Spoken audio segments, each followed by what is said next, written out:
There are thousands of people who have been displaced as a result of the war in Georgia. Tens of thousands, even hundreds of thousands if you believe reports. Among the unfortunate civilians caught in the crossfire in this conflict, a 12-year-old girl from outside San Francisco. Amanda Kokoyeva was in South Ossetia for a month-and-a-half-long visit with her relatives. She was with family members in a cafe, and all of a sudden, bombs were falling outside. A 12-year-old girl. She spent the night in her uncle's basement. She was able to flee to Russia, flee to the north, catch a flight home from Moscow. With us now, Amanda Kokoyeva and her aunt Laura, live with us from our San Francisco bureau. It's great to see you. Welcome home. Thank you. I cannot even imagine sitting in a cafe and bombs start falling. I mean, I've been to wars where that happens, but when you were there wasn't really a war happening. It started when you were there. Describe for us what that was like. It was really scary. I didn't know what was happening.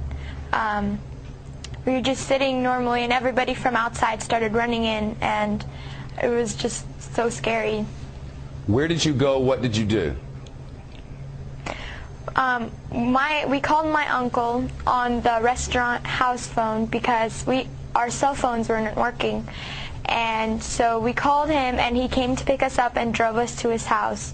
We ended up spending the night in the basement. Were there bombs falling all the while? I didn't see any.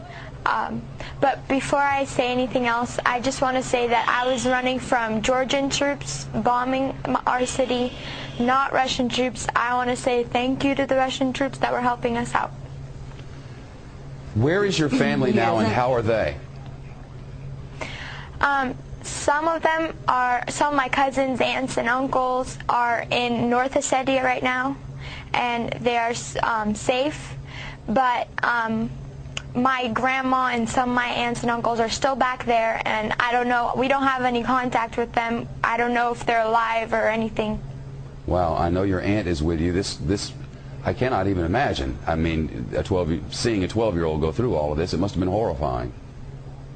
Yeah, it was horrifying for all of us. And main thing I wanted to say on the television, I want you to know to whom to blame on this conflict. That's Mr. Saakashvili, who started this war, and Mr. Saakashvili, who is aggressor, and who in 2 days my people, Ossetian people, were killed and were under bombed, and 2,000 people were killed in 1 day. And that's what I am against. I would never cut you off. Unfortunately, a commercial break will take us there in 4 seconds, whether we like it or not. I'll bring you back after the commercial. You don't want to hear that. I'll be right back with you. Stay by. Back with us from San Francisco. This program ends in less than a minute, but I want to give you 30 seconds to complete your thought. So go ahead. Yes, my house is burned in South Ossetia, where I lived, and we can blame only one person, and Georgian government. I'm not blaming Georgian people. I'm blaming Georgian government, and he has to resign. Well, that's certainly what the Russians want. If I had more time, you would get it, but I have but 5 seconds. Thank you both. The young girl's a hero in San Francisco, and understandably, there are gray areas in war.